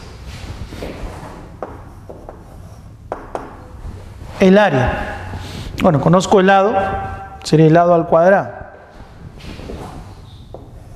2 por 10 a la menos 1 al cuadrado. Es de ese lado. El omega es la frecuencia cíclica, ¿correcto? Y la frecuencia se conoce 6. Entonces acá sería multiplicado por 6, dividido entre R. ¿Quién es R? La resistencia, que es dato del problema, 5. Y acá seno de omega t. ¿Sí? Omega vale 6 por t. A ver, haciendo esta operación, ¿sí? Acá quinta te queda 2. 2, acá es 4 y acá es 6. ¿Sí? 2 por 4, 8. 8 por 6, 48. 48 por 10 a la menos 2. O sea, sería 0,48 seno de 6t. Esa es la corriente inducida. ¿Sí? Es una corriente que depende del tiempo. Va a cambiar con el tiempo. No va a ser un valor fijo. Va a ser un valor que cambie con el tiempo.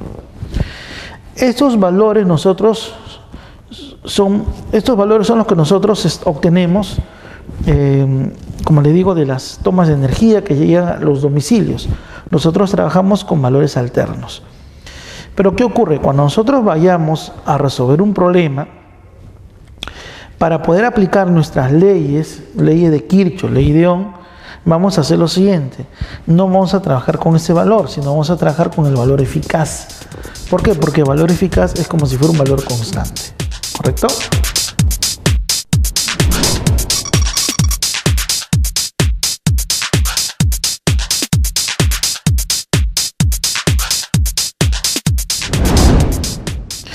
Pregunta número 8. En el circuito eléctrico mostrado, el amperímetro indica 3,3 amperios.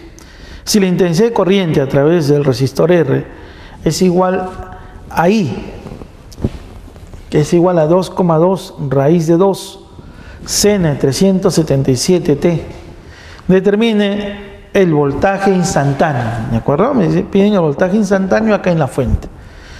Muy bien. Entonces, según el enunciado, tenemos acá una fuente. Esta fuente está alimentando el circuito. Esta fuente está enviando corriente. Hay una corriente que pasa por esta resistencia y esa corriente, cuando llegue a ese nodo, se distribuye. Una porción baja y otra porción se va de frente. Muy bien. Pero ¿qué ocurre?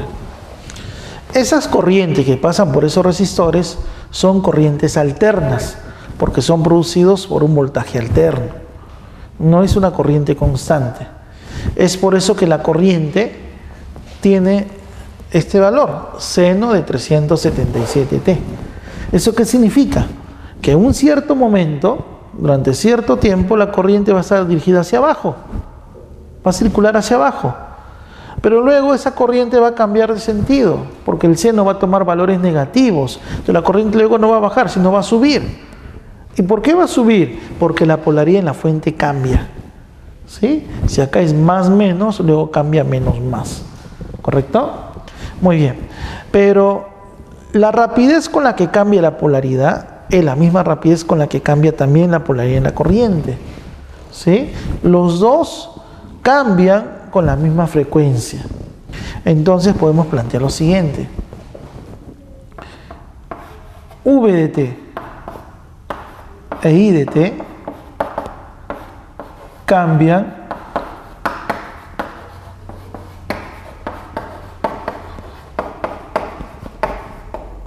con la misma frecuencia. ¿De acuerdo? Con la misma frecuencia. ¿Qué frecuencia? Una frecuencia cíclica igual a 377. ¿Sí? Radianes por segundo. Muy bien, entonces el V de t aquí es igual a un valor máximo que multiplica el seno de omega t. Los dos tienen la misma frecuencia y omega se conoce.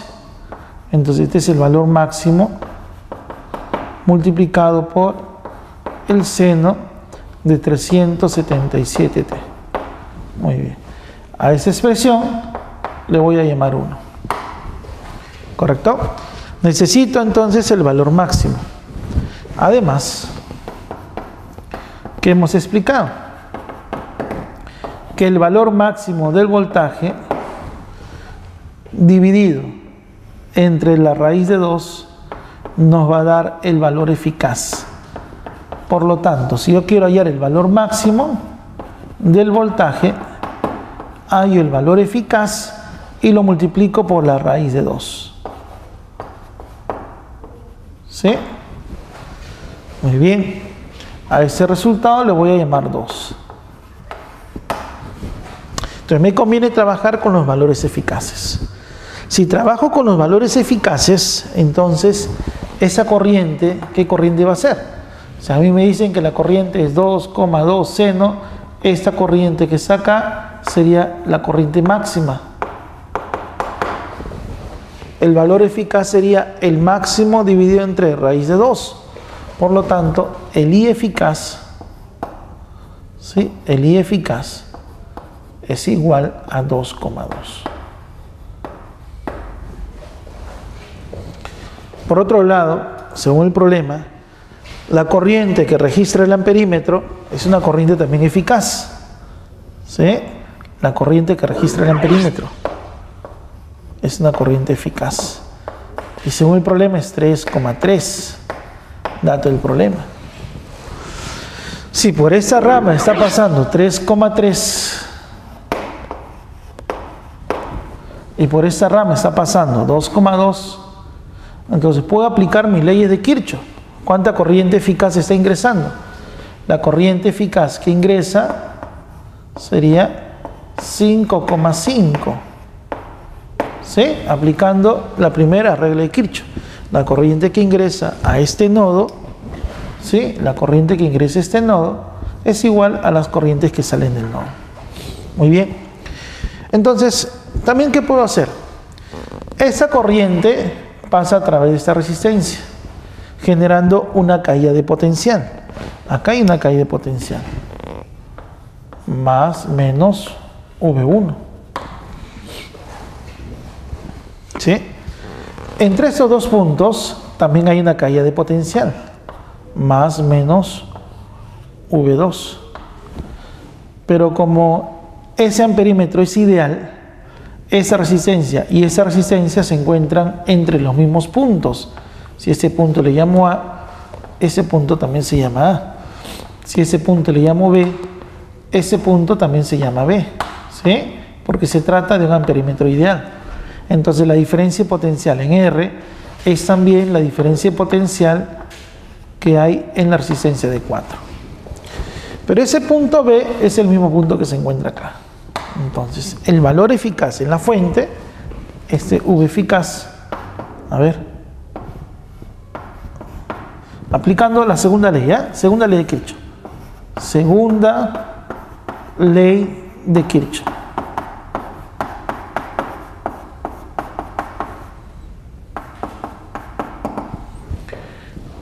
El V eficaz, ¿a qué es igual? La caída de potencial en esta rama, V1, más la caída de potencial en la otra rama, V2. Y de esa manera obtenemos el V eficaz en la fuente. Entonces, el V eficaz en la fuente, ¿a qué es igual? V1, aplico mi ley de Ohm, sería 5,5 multiplicado por 37,6 más la caída de potencial en R. Pero esa caída de potencial acá, como no conozco R, pero sí conozco esta resistencia, entonces sería corriente 3,3 multiplicado por 4. ¿Sí? Operando ello, el voltaje eficaz nos va a salir 220 voltios. ¿De acuerdo? El valor eficaz. Entonces, reemplazamos esto en 2 y tenemos el valor máximo. ya conozco el valor eficaz. El valor máximo sería 220 multiplicado por la raíz de 2. ¿Sí? 220 multiplicado por la raíz de 2. Y finalmente en 1. En 1. Y de esa manera vamos a obtener el voltaje instantáneo en la fuente, que sería el valor máximo 220 raíz de 2 multiplicado por el seno de 377 T. Este es el valor del voltaje en cualquier instante.